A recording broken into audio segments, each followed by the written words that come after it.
چی بیایم؟ غیبت را خدا حرام گفت، غیبت را پیغمبر حرام گفت، اما این روز من و شما در این بلا گرفتاره. هممون از این ویروس ترسیدن در کار، از این ویروس همه را گرفتار شدیم، حرام برای خود با حلال میکنیم. پیغمبر صلی الله علیه و سلم چه خدمت‌های بهری من و شما کردن. صحابه را در نماز ببین، با کسل تن دچار است، باید پا را ببرن و برای پا را بردن باید دوایی بکنن، هوش بروه. من میگم هوشم بروه، خدا را فراموش میکنم. بله من تیار نیستم، کسل بالا میره، پس من نماز شروع میکنم، شما جراحیتان شروع بکنین. این روزی افسانه است در نزد ما و شما. صحابان دست میبردن الله اکبر و نماز هم شروع میکنن و جراحی هم شروع میشه و نماز تمام میشه، جراحی تمام شده و صحابه میگردن نزد پا میگه مبارک شوه که پیش از تو جنت میدی، در وقت نماز شهید شدی. و من یک خواهش دارم، وقتی از دنیا گذشتم مرا به همین پوچم گور بکنیم، همین پوچم شاید مرا به جنت ببره. این از فکر صحابه، این از عقیده صحابه. دوست داشتن صحابه دین و ایمان من و شماست. زیرا صحابه را خدا دوست داشتن، زیرا صحابه را پیامبر دوست داشتن. یکی از صحابه حبیب خدا چشم بینان نداشتن. حالا ببین عادتا ما پیش از صحبتم گفتم برادرها خاموش باشید، ناراحت نشیم تا صحبت جالب باشه. حضرت مشغول سردارهای قریش بود و او را دعوت میکرد و این صحابه عبدالله نابینا از بین صحبت در آمد. یک بار دو بار حبیب خدا ناراحت شدن و روشو نگرداندن. وقت صحابه این نابینا حبیب خدا را سوال کردن و حضرت ناراحت شدن، خدا در حال درسش دادن. بسم الله الرحمن الرحیم عبس و تولی ان جاءه الاعمى. پیغمبر چیکار کردی؟ به خاطر یک مرد نابینا آمد رو تگرداندی و از این رو تگرداندی و ناراحت کردی خطر. و بار دیگر صحابه می آمد، حضرت ردای مبارک می گرفتن، پای انداز می کردن. اهلا و سهلا مرحبا بکم بمن عاتبنی ربی. یا عبدالله خوش آمدی، برای تو در قرآن خیلی یک درس خوب شنیدم. قرآن پشتی صحابه را می گیرن. در اینجا علمای صحبت میکنن که خدا پشتی صحابه را گرفت. آیا حبیب شه جنجال کرد؟ نه، میگه حبیب شه اظهار محبت کرد. علما هستن در اینجا، کلمه عربی قطعی باید اینگونه میشید عبست و تولیت. محمد چرا رو گرداندی و چرا ناراحت شدی؟ نگفت اینگونه. خدا اینقدر محمد را دوست می‌داره. یک کلمه های صحبت کرد که گویا محمد حضور نداره. محمد رو گردان و ناراحت شد، نگفت رو گرداندی و ناراحت شدی. این آیت دو درس است، اظهار محبت به رسول و دفاع از صحابه حبیبش. صحابه را به زنش قصه بکنیم. ابوذر رضی الله تعالی عنه لحظه های آخران های نفس مرگش است، همسرش بالای سرش گریه داره. سوال کرد زن برای چی گریه میکنی؟ مرگ بالای همه است. گفت ابوذر من برای مرگ تو گریه ندارم، من برای گریه دارم که یک لباس دارم. اگر به این لباسم تو را کفن بکنم خودم به لباس میمونم، و اگر تو را کفن نکنم مردم میگن ابوذر از دنیا به کفن رفته. و ابوذر گفتن زن من در حیاتم دروغ نگفتم. علما استدلال میکنن اگر بخوای که کسی دروغ نگه اول خود دروغ نگو.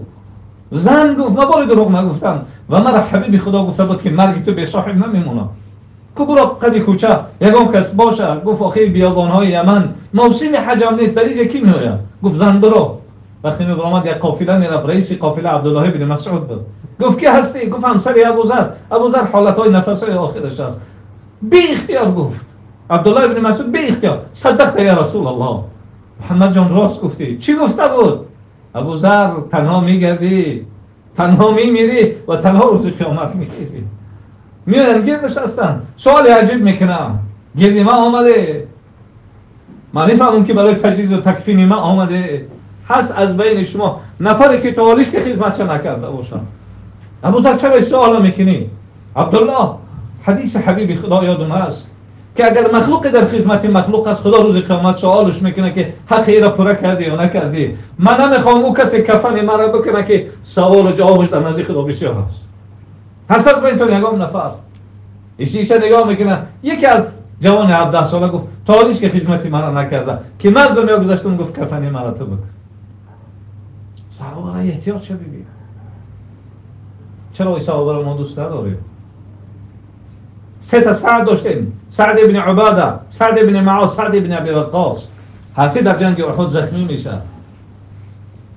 ولی که نگاه که چقدر دفاع حضرت میکنن. سعد ابن عباده میگه حضرت جان من ندارم دست قوا نیست که دست رو بردارم تو رو بالای احد برارم و دست من زخمی است، لیکن این دست تیار است که پای محمد بالاش باشه و تو ببرای.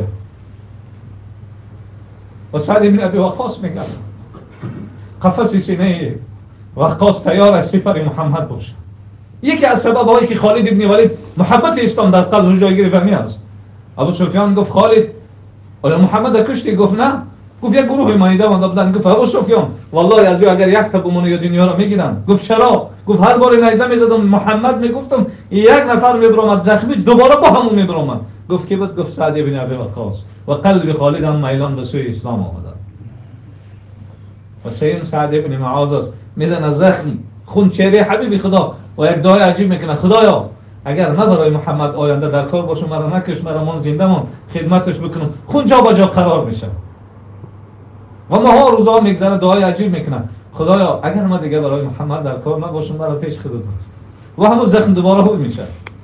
و حضرت سعد نشسته جبرئیل میگه محمد علیک الصلاه و السلام امروز یکی از بنده های خدا از دنیا گذشته و مرگ این مرگ عادی نیست. مرگ این مرگ است که 70,000 ملائکه خدا رو به زمین آورده. تمام دروازه های آسمان بازن، حتی عرش خدا در جنبش است. پیامبر بی اختیار گفتن برادرتون سعد چگونه است؟ گفتن حضرت جان سعد این دنیا گذشته. حضرت میگه میدوید کرتش میافتید. صحابه گفتن امهل امهل. حضرت جان آهسته آهسته بلا گفت نه من در جنازه حنظله دیر رفتم مرا ملائکه گذاشتن نمیخوام در اینجا مرا ملائکه بگذارن. آمد همه گریه دارم. گفت کل باکی یا کاذبه. کسی دیگه گریه میکنه دروغ میگه مگر مادر سعد.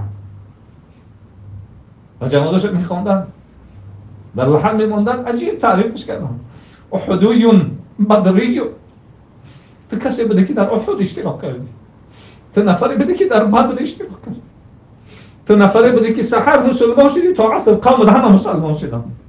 30 سالگی مسلمان شدی 37 سالگی رفتن. مرگ تا مرا در جنبش در آوردن. و ماها و سالهای گذشتن حضرت بسیار یک کرته زیبا پوشیدن. صحابه آمدن هم خیلی میساس میکرد حضرت جان بسیار کرته زیبا. گفت زیبا هست؟ بله. والله گفت والله لباس سر در جنت در لباس من زیباتر است. تعریف زبان مبارک است. صحابه را چقدر دوست دارید. زمان خلافت حضرت عمر بودن یکی از همه ابرقدرت‌های ریم گفت همین صحابه های محمد یک تعریف میکنن که یک تاش اسیر بیارین ببینیم یا چی ان جینن ملائکن انسانن. یا 6 7 تاش بردن بسیار اذیتشون دادن که یک بار از محمد حقارت نکردن. گفت دیگه جوش بمونین. یک سالت در دیگه جوش فرستادن که کماندیشون گریه کرد. گفت که شاید عمر حقارت گفت شاید که رسول الله حقارت بکنه گریه داره. اومد گفت محمد حقارت گفت نه. پس چرا گریه داری؟ ترسیدی؟ گفت نه. برای چی گریه داری؟ گفت من یک جان دارم در روی همین مرا میپرتوهی من جانم میبرایم. کاش که تمام موهی که در وجود من است همه هم جان میداشت و برای محمد قربان میشی و این زبان تیار نیست که محمد الان چی بگم. گفت بسیار شرمنده‌ام کردی. از سر من اقلا یک بار بوسک آزاد میکنی. گفت صحابه های محمد آزاد میکنی؟ گفت بله. بوسه کرد و گریه کرده پیش حضرت عمر. گفت امیر المؤمنین من به خاطر صحابه های محمد پیشانی یک نجیس بوسه کردم. آیا گناه است؟ سیدنا عمر رضی الله تعالی عنه فرمود هر کسی ایمانی به خدا و رسول داره بخواد پیشانی را بوسه کنه. اول حضرت عمر خواستن بوسه کرد و تمام صحابه خواستن بوسه کرد.